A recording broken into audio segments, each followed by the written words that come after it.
یہ مظاہرہ اس لیے کیا ہے، ہمارے سینسس کے 1 سال ہو گیا ہے، ابھی تک ہمارے کو وہ پیسے نہیں مل رہے جو ہمارے استاد نے رمضان کے مہینے میں ہمارے کو صرف 1 مہینہ دیا تھا، لیکن 3 مہینے ہمارے کو گھسیٹا، پھر بھی آج تک ہماری پوری مزدوری نہیں دی، پورے پیسے ہمارے کو نہیں دیا، کیونکہ ہم نے جو ہے اس وجہ سے نہیں دے رہے ہیں کیونکہ استاد جو ہے کمزور ہے۔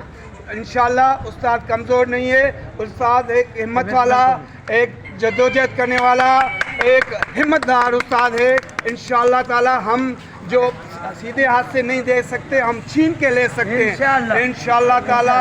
ہم انشاءاللہ سینسس کے پیسے، یہ ہمارا حق ہے، یہ ہمارا حق ہے، یہ ہمارے حق کو ملنا چاہیے۔ یہ ایک میرا مسئلہ نہیں ہے، پورے کراچی کا مسئلہ ہے، پوری سندھ کا مسئلہ ہے۔ یہ خدارا ہم ڈی سی صاحب کو عرض کرتے ہیں، پہلے گزارش بھی کرتے ہیں، خدارا ہمارے پیسے ہمارے استادوں کو ملنا چاہیے وقت پر۔